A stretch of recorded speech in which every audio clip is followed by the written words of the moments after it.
Hello there, and welcome back to the Backyard Buddhist Podcast. I'm Ron Powell McLean, and I'm so happy to be here with you this week. I feel like I'm sort of getting back to myself. If you hadn't caught the last podcast, or maybe the one before, I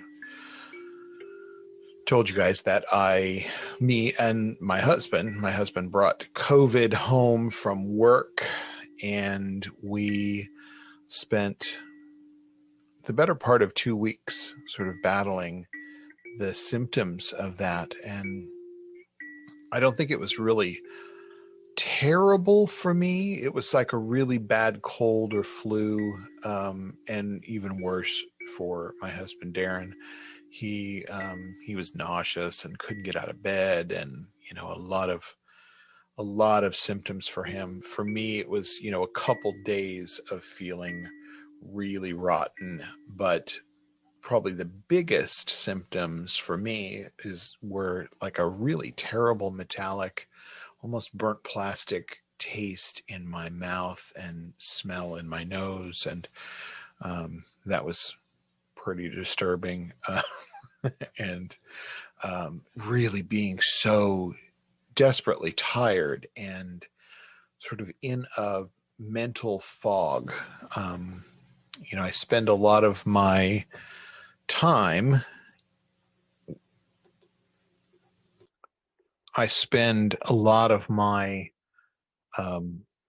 day being, or trying to be, managing this awakened awareness that I really nurture and cultivate within my Buddhist practice. So it's kind of my habit now to really focus on the present moment.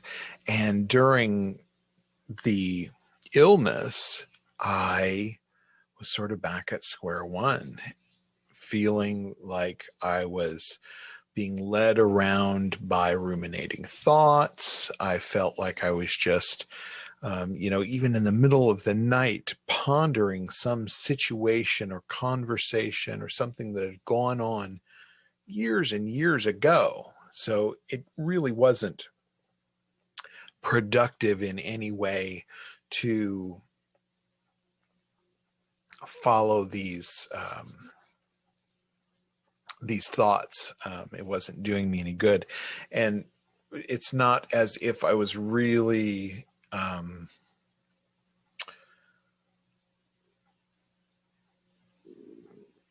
really effective in my ability to really sort of hone in and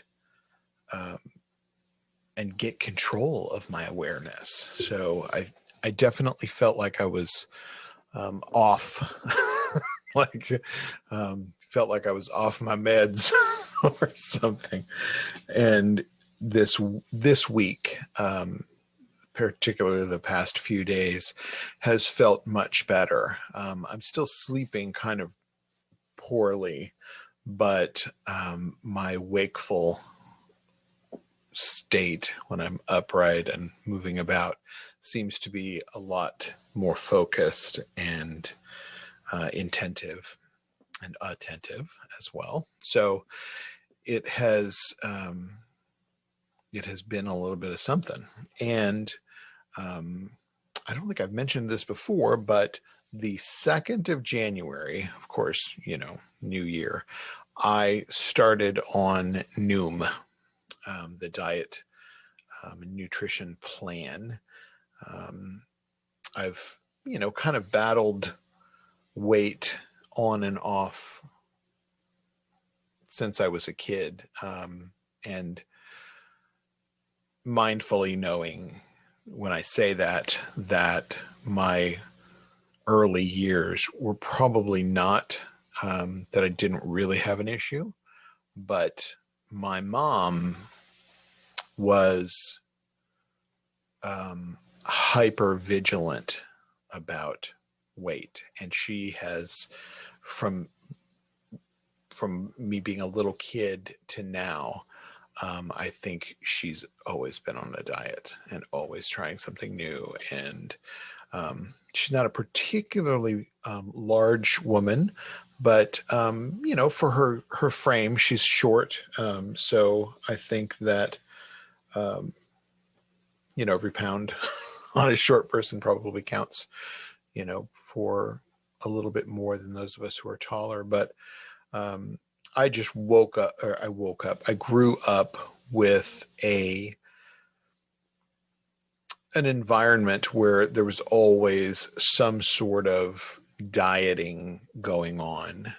So I picked that habit up early. And I remember thinking, a friend of mine on Facebook said a few weeks ago, "I wish I was the weight I was when I first thought I was fat." And I concur, because I can look back at photos where I thought that I was just way off my plan and not healthy and needed to lose weight. And, I looked, probably, wearing a size 32 men's pants and so on. And I experienced a bit in my early 20s, through probably mid to late 20s, I guess. I really sort of battled what I will call some depression issues that really manifested in eating issues, and just wouldn't eat, and would starve myself, and had, I never really became bulimic, but definitely I was very thin at one point for my weight. And, if you haven't listened to the podcast before and you're learning this now, I spent about, I want to say 5 or 6 years, maybe a little bit longer, as a drag queen in the Omaha area and Kansas City areas. And it was, it was fun. It was a thing, certainly an exploration, and I wasn't bad at it. But I remember at one point I was fitting into a women's size 9. So if you're a woman or women, a man, fitting into a size 9 is kind of thin. So I remember my sister being very upset at me, that I was so thin, and thought that I was sick. So, I think I corrected that. And, obviously as I've grown older, I've found myself and found my awareness of my habits and some of those ideas that were in my head. So I digress. I started Noom a month ago, and this is not a paid sponsorship with Noom. I just I went with that plan because it seemed a little bit more focused on the psychological aspects, and there's really sort of a daily lesson, if you will, that you read, and some little quizzes and things like that help to maybe relieve some of the ideas of the myths around weight loss and what's good and what's bad. It's still calorie counting, but in a smarter way, I think, where it's really categorized into, green is, the best, yellow, a little more caution, and red, you can still eat everything. You just have to mind your portions. The redder the food is, and things like cheese and, calorie dense things are lower on the scale, and things like vegetables and fruits are higher in that green area. So I've been at it a month tomorrow, and I've lost 15 pounds. So and even during COVID, and it's cold out, so I'm not walking like I normally do in the spring and summer. So I'm kind of intrigued and a little bit, I'm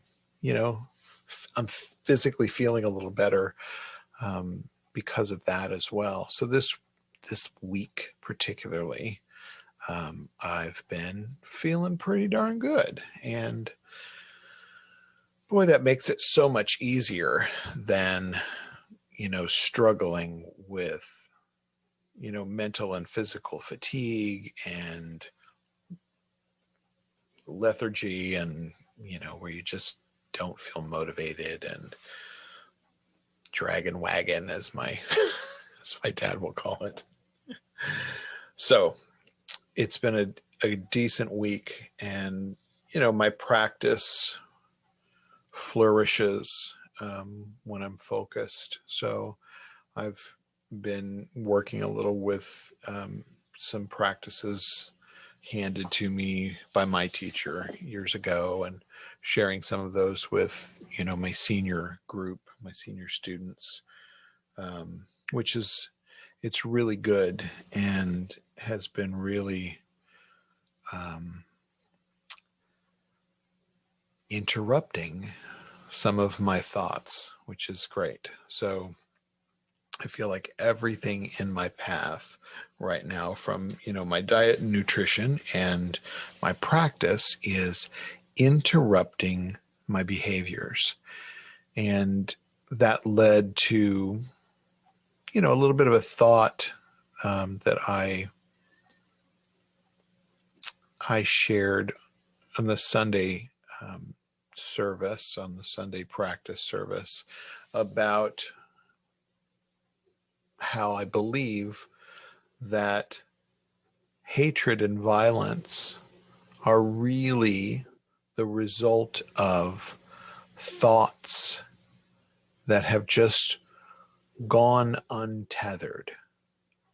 And what I mean by that is, when we all have thoughts that arrive in our brains. Reminding you, before I say anything more, that you are not your thoughts. I am not my thoughts. You are not your thoughts, nor are you your actions and reactions. These are things that occur, and you are a participant, but they are not you. They are coming from the human part of us. So when these thoughts arrive in our human brains, as they randomly do, and pop up, just as I was talking about when I was sick, those thoughts turn into ruminations even, and our particular bias then comes into play. Now, what I mean by bias is, I like it or I don't like it. It's in my mind. I've categorically put it into a bucket of I don't like it or I do like it. And with that, then I'm perpetuating sort of the emotional reactions that occur when I've decided on bias. And reminder also that these thoughts are unconscious and are just sort of pinging away in your head. And there's just a succession of thought, reaction to reaction, reaction to reaction, and sometimes action that comes out of those reactions as well. And all sort of based on that filter of bias. So what this says to me, and if you're not following me, I apologize. because it is a deep thought. But when we really endeavor to understand ourselves and others. So remember, we're cultivating this garden of understanding within ourselves before we even share it with others. Before we pick any fruit and share it with anyone, we are cultivating that garden of understanding, compassion, loving kindness within ourselves. Within ourselves. Just that's our sandbox, that's our play area, that's where we figure things out, the laboratory, if you want to think of it that way. But literally, these thoughts arrive into our human brains for whatever reason. Maybe they're stimulated by something else. Maybe it was a reaction to something else that stimulated that thought to come out. We then place a categorical bias. Our brains place a categorical bias on that thought and deem it as good or bad. And I want more of it. I want less of it. I want to hold on to it. I want it to go away. Either one. So it's one or the two of these things are happening. And then our emotions are reacting around that. So imagine this thought comes in that about something. I'm just going to say political because I know your minds are thinking that direction. And I think that's a really good example as of late. Political ideas or some of these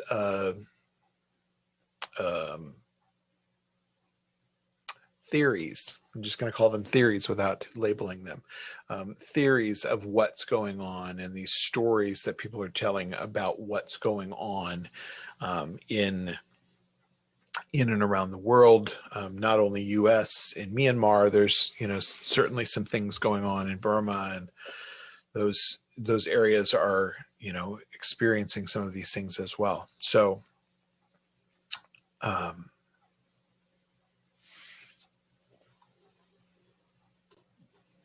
So the thought comes into our head of some kind of political idea or, maybe stimulated about a specific person or a party of people or whatever.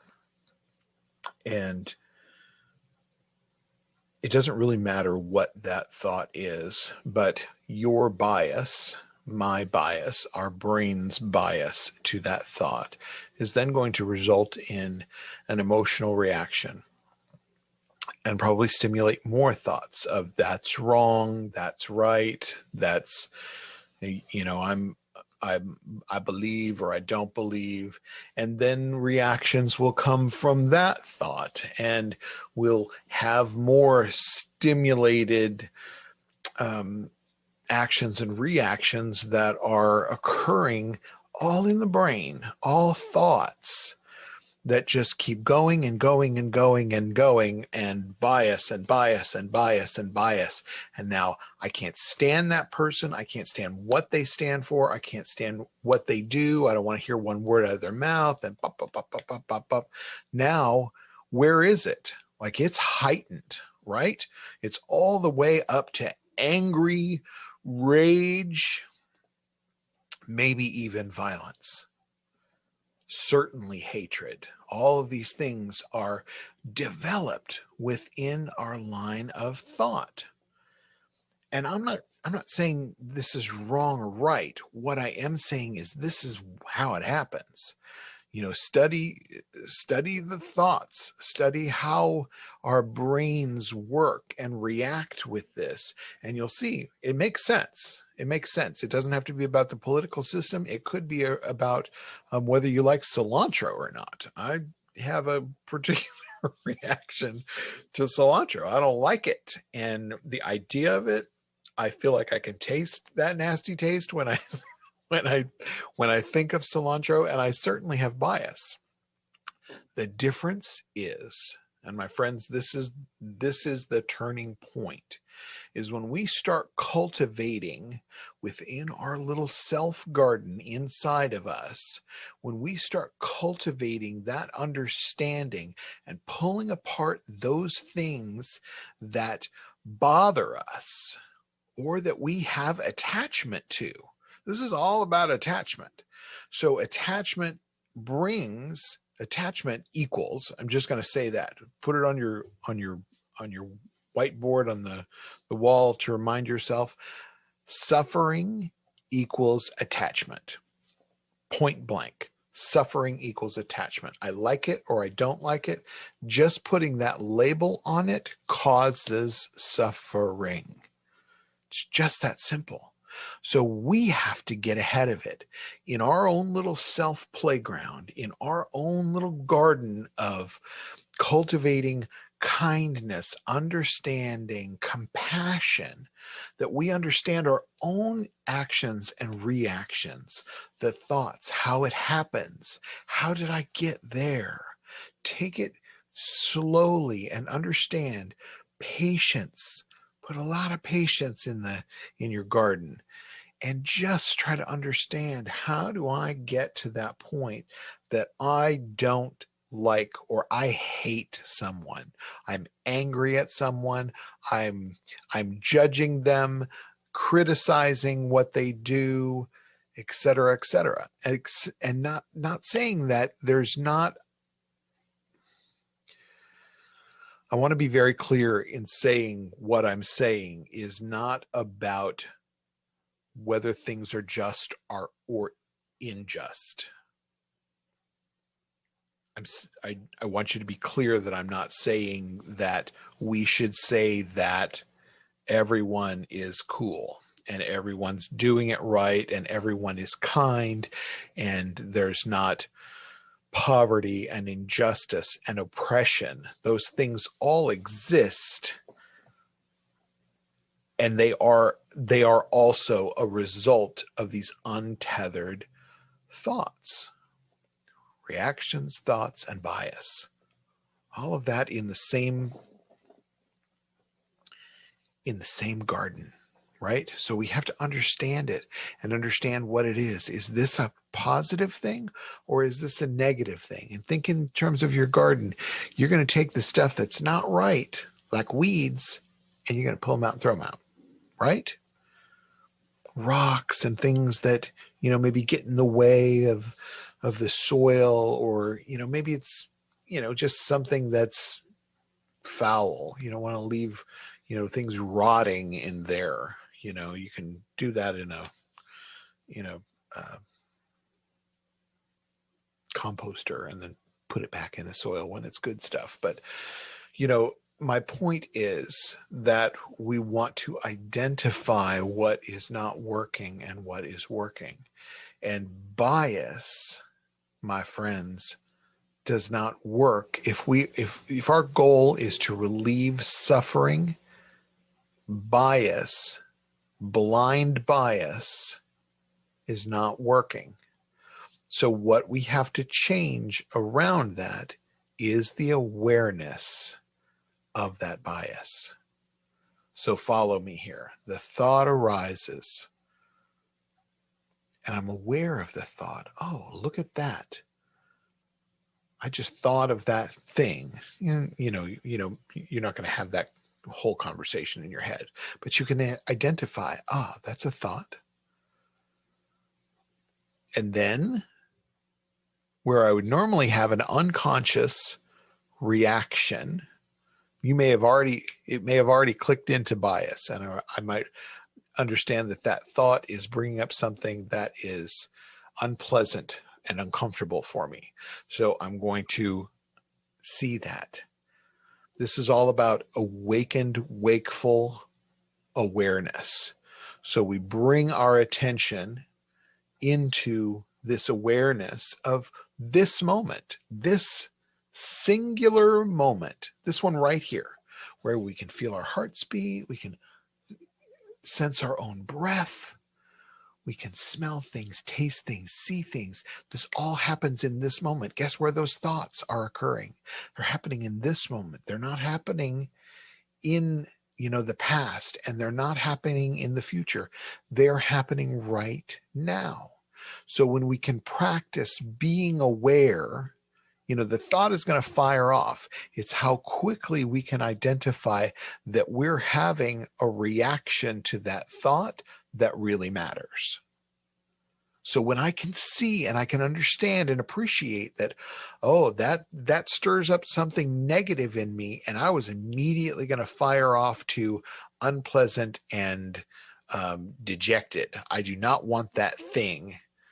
I do not want to hear that man's voice. I don't want to hear his political rants. I don't want to that's happening in my brain. The quicker I can identify that is happening, the quicker I can let it settle. And it doesn't have to be an outward emanation from me. It's not something that I'm going to act out. I'm not going to swing my hand. My voice is not going to make a sound in reaction to that. You're catching it all in your thought. You're all catching it in your brain. It might start coming out of your mouth, and you can still have the opportunity to catch it and stop it. Understanding with loving kindness and compassion that you are having a reaction based on bias. Now, let's flip the idea here, that you're flipping through, as we all do, our phones and looking at social media. I, as of late, have really started enjoying Instagram because it doesn't seem to have as much, and maybe it's just my feed, it doesn't have as much negativity shared as Facebook. And I'm not advocating for any of them or not advocating for any of them. I am just saying that we all habitually sort of have something. Maybe you like to watch the news. My husband does. I may sit and, just scan and see Facebook feed, as you may, or Instagram or Twitter or whatever your poison is. That when you see that post and you go, oh yeah, Jeanette shared that thing, and yeah, I agree with that, and you like it, or you share it, and now it's an action. Do you see where I'm going? So the thought has arisen. Oh yeah, I don't like that either. I don't like that thing. I don't like that thing's going on. And it insults it here and does a nice, cute,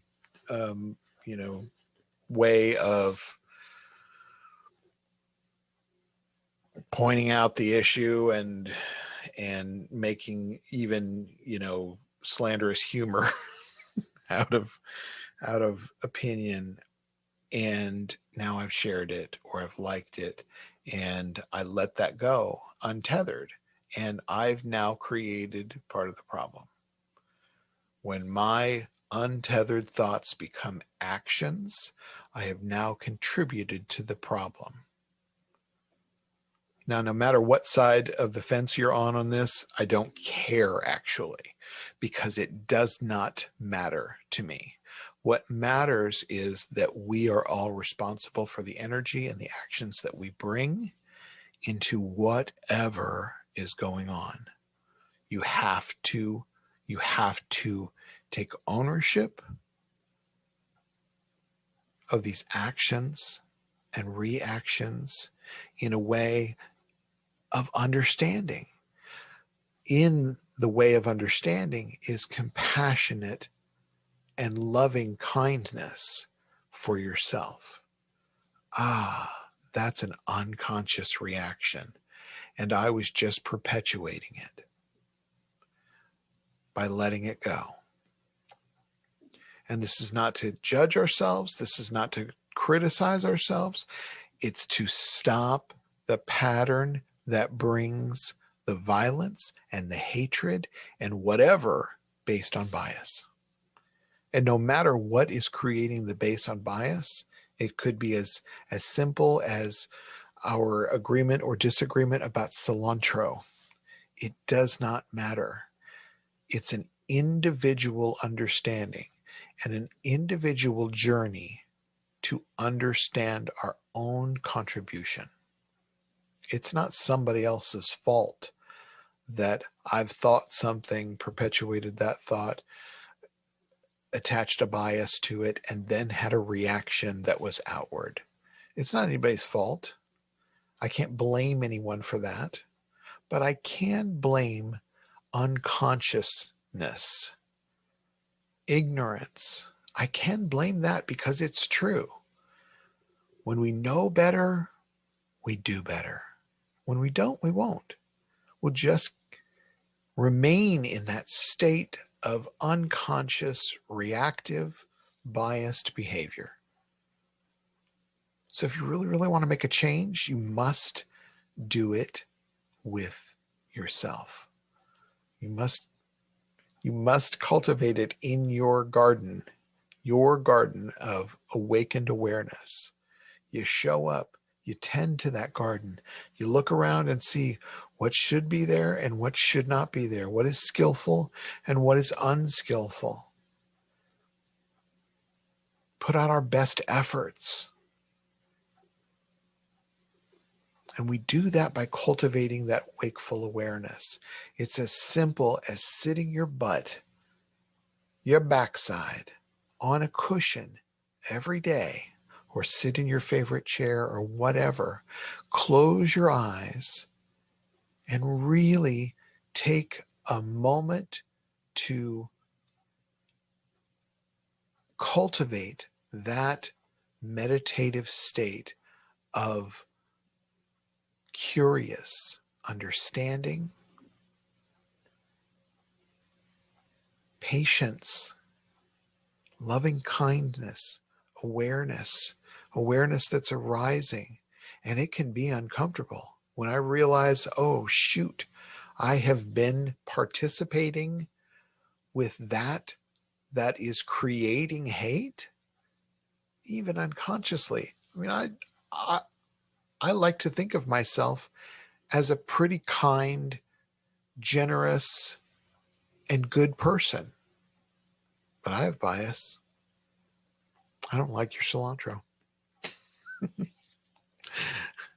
I'm joking, but we may have different opinions about whatever. It doesn't really matter whether it's food or politics. It doesn't matter. You want to make a change. You want to stop violence. You want to stop oppression. You want to stop hatred. I mean, even stop poverty. Poverty is created in bias because someone must have everything and don't want to share with others. And then we monetize things and we make everything a transaction. That's all self-created crap. When we participate with that, without consciousness, we perpetuate it. When we participate with loving kindness, compassion, and wakeful awareness, understanding in ourselves first that this occurs, thought happens, bias happens, reaction happens, action happens from the reaction. It's all a chain of events that we have to interrupt. So, my friends, that's it. Continually interrupt what's going on. Interrupt your thought patterns. Interrupt the feelings of discomfort or comfort, your feelings of attachment. Interrupt the unconsciousness of them and introduce consciousness. That's as simple as it gets. You want to make a huge change? Cultivate that within yourself. And I'm not saying it's always easy, but it is accessible. You can do it right now in this moment. Just a moment at a time. That's all we do. We're not trying to graduate from unconsciousness. We are just focusing and intensifying in this very moment. The one where our breath is, the one where our heartbeat is, the one where the thought is actually occurring. This is where we make the change. You and I, together, we make that change. And how do we do it? We practice. That's why we call meditation practice. That's why we call chanting practice.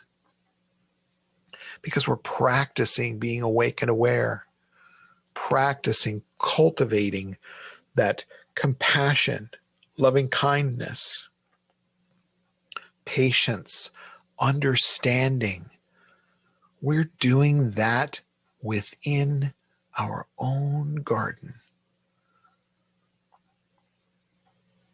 That garden will flourish.